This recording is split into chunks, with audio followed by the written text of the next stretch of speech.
पहली गेंद solid defence, दूसरी गेंद भी बल्ले से लगी, तीसरी गेंद हिलती हुई आई और बैट पैड के बीच से निकलकर स्टंप्स बिखेर कर चली गई। बल्लेबाज कौन थे?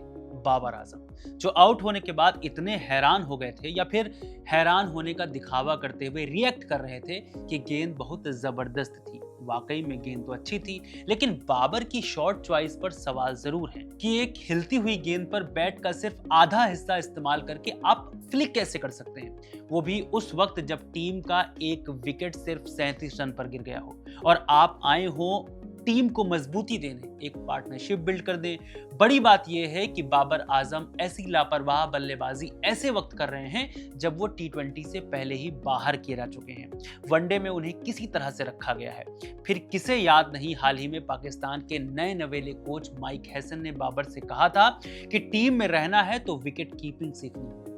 अब ऐसे में ये कहना भी गलत नहीं होगा कि बाबर के पास करो या मरो का ही रास्ता है, या तो परफॉर्मेंस अच्छी करो या फिर वनडे से भी हाथ धोना पड़ सकता है। सिर्फ बाबर आजम ही नहीं, टीम के कप्तान मोहम्मद रिजवान का भी यही हाल है।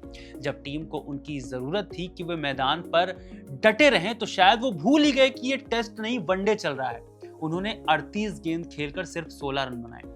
बाबर आजम और मोहम्मद रिजवान टीम के सबसे सीनियर खिलाड़ी हैं, जो शायद एकमात्र कारण है कि ये टीम में बने हुए हैं, वरना चैंपियंस ट्रॉफी के बाद ये पाकिस्तान की दूसरी वनडे सीरीज है और परफॉर्मेंस लगातार गिरती जा रही है। मगर इन दोनों खिलाड़ियों से टीम का मोह भंग ही नहीं हो रहा है। यानी आज के इस वीडियो में हम बात करेंगे बाबर आजम की गिरती परफॉर्मेंस के बारे में और जानेंगे उनके आंकड़े किस टीम के खिलाफ बेहतर हैं। साथ ही बात करेंगे मोहम्मद रिजवान के आंकड़ों पर भी। नमस्कार, मेरा नाम है रविशंकर, आप देख रहे हैं खबर गांव। जब हम कहते हैं कि बाबर आजम ट्रोल हो रहे हैं तो उसके कई कारण दिखाई पड़ते हैं। अपने फैंस के लिए किंग का ऑरा रखने वाले बाबर पिछली 63 पारियों से शतक नहीं लगा सके।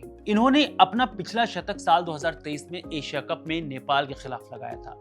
इसके बाद से वो तीनों ही फॉर्मेट में एक भी बार 100 का आंकड़ा नहीं छू सके हैं। इतना ही नहीं, बाबर आजम अपने छोटे से करियर में 5 बार डक पर आउट हो चुके हैं। मौजूदा वक्त में बाबर आजम आईसीसी रैंकिंग में टॉप बैटर्स में एक हैं। उन्होंने बहुत कम वक्त में ज्यादा अचीव कर लिया है, इतना कम वक्त में कि लोग उन्हें विराट कोहली से कंपेयर करने लगे हैं। लेकिन क्या ये सही है? इसे ऐसे समझिए, 21 मई 2015 को बाबर आजम ने अपना डेब्यू मैच खेला था जिम्बाब्वे के खिलाफ। इस मैच में उन्होंने 54 रन बनाए थे। इस वक्त पाकिस्तान की टीम बहुत कमजोर थी।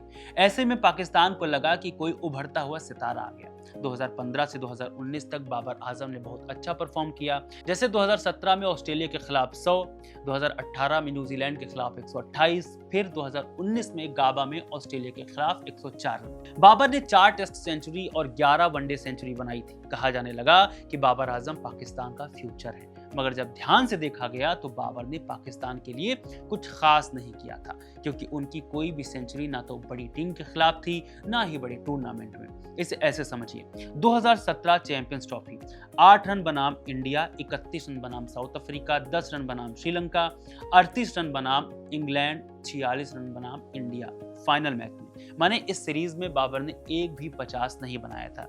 फिर 2019 वर्ल्ड कप, बाबर आजम ने 3 हाफ सेंचुरी लगाई, इंग्लैंड, साउथ अफ्रीका और बांग्लादेश के खिलाफ। इसके अलावा बाबर ने न्यूजीलैंड के खिलाफ 1 सेंचुरी भी लगाई थी।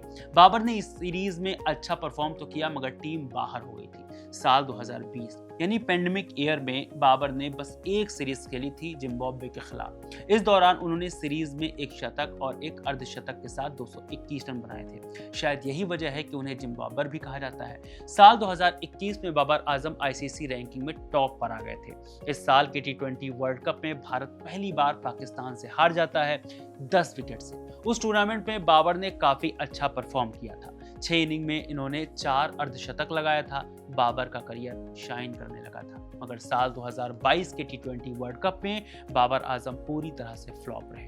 7 इनिंग में सिर्फ 124 रन बना पाए।